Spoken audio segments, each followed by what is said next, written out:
Jemaat yang dikasihi Tuhan, salam sejahtera dalam Tuhan Yesus Kristus. Kembali bersama dengan saya dalam Renungan Eklesion, dan saat ini kita akan merenungkan firman Allah dari Injil Yohanes pasal 20 ayat 1 sampai ayat yang ke-10. Melalui ayat-ayat ini kita akan melihat bukti-bukti dari kebangkitan Kristus. Mari kita baca terlebih dahulu Yohanes pasal 20 ayat 1 sampai 10. Demikian firman Tuhan. Pada hari pertama minggu itu, pagi-pagi benar ketika hari masih gelap, pergilah Maria Magdalena ke kubur itu, dan ia melihat bahwa batu telah diambil dari kubur. Ia berlari-lari mendapatkan Simon Petrus dan murid yang lain yang dikasihi Yesus, dan berkata kepada mereka, "Tuhan telah diambil orang dari kuburnya, dan kami tidak tahu di mana ia diletakkan." Maka berangkatlah Petrus dan murid yang lain itu ke kubur. Keduanya berlari bersama-sama, tetapi murid yang lain itu berlari lebih cepat daripada Petrus sehingga lebih dahulu sampai di kubur. Ia menyenguk ke dalam dan melihat kain kapan terletak di tanah, akan tetapi ia tidak masuk ke dalam. Maka datanglah Simon Petrus juga menyusul dia dan masuk ke dalam kubur itu. Ia melihat kain kapan terletak di tanah, sedang kain peluh yang tadinya ada di kepala Yesus tidak terletak dekat kain kapan itu, tetapi agak di samping di tempat yang lain dan sudah tergulung. Maka masuklah juga murid yang lain yang lebih dahulu sampai di kubur itu, dan ia melihatnya dan percaya. Sebab selama itu mereka belum mengerti isi kitab suci yang mengatakan bahwa ia harus bangkit dari antara orang mati. Lalu pulanglah kedua murid itu ke rumah. Jemaat yang dikasihi Tuhan, seluruh iman Kristen itu bertumpu pada satu hal yang dapat dibuktikan secara historis, yaitu kebangkitan Yesus Kristus dari kematian. Kebangkitan Tuhan Yesus adalah dasar pengharapan akan kehidupan kekal.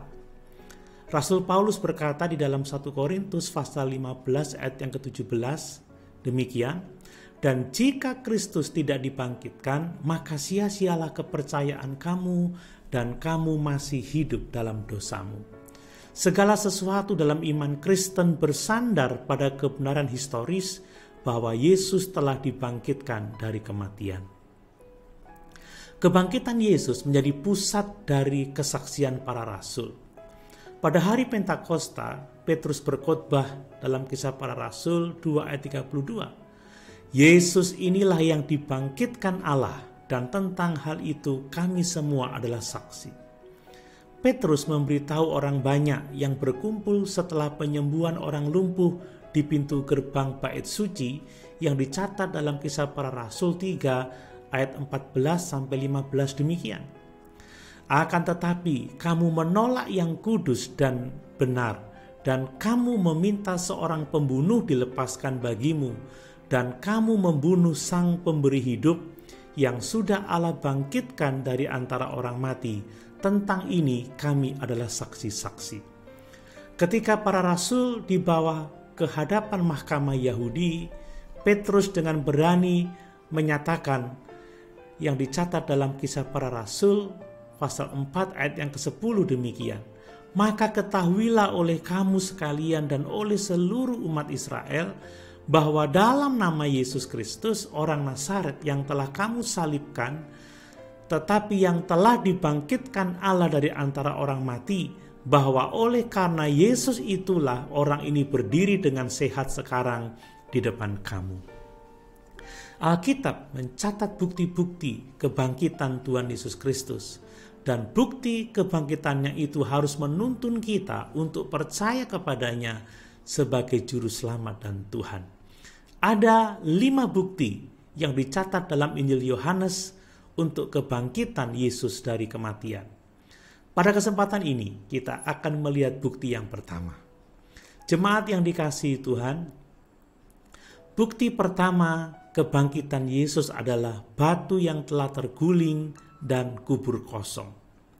Dalam Yohanes pasal 20 ayat 1 melaporkan bahwa Maria Magdalena datang lebih pagi-pagi atau pagi-pagi benar saat masih gelap ke kubur, dan ia melihat bahwa batu telah diambil dari kubur. Ini adalah batu bulat yang besar yang ditempatkan menutupi pintu kubur untuk mengamankan kubur itu dari para perampok kuburan. Butuh beberapa orang yang kuat untuk menggulingkan batu itu. Para pemimpin Yahudi takut bahwa para murid akan datang dan mengambil tubuh Yesus dan mengklaim bahwa Yesus telah bangkit. Jadi mereka pergi menghadap Pilatus dan meminta seorang prajurit Romawi untuk menjaga kuburan itu. Mereka memasang meterai di atas batu penutup itu dan tinggal di sana menjaga kubur ketika malaikat datang dan menggulingkan batu itu. Batu diambil dari kubur bukan agar Yesus bisa keluar dari kubur itu, tetapi agar saksi kebangkitannya bisa mendapatkan bukti bahwa kubur itu kosong. Prajurit yang menjaga kubur itu melaporkan apa yang terjadi pada para pemimpin Yahudi, yang memberi mereka sejumlah besar uang untuk memberitakan dusta bahwa murid-murid Yesus datang pada malam hari dan mengambil tubuh itu ketika mereka tertidur. Ada beberapa masalah dengan cerita itu. Para prajurit yang menjaga akan menghadapi hukuman mati jika mereka tertidur saat berjaga-jaga. Bahkan jika mereka tertidur, suara sekelompok orang yang menggerakkan batu yang berat itu akan membangunkan mereka.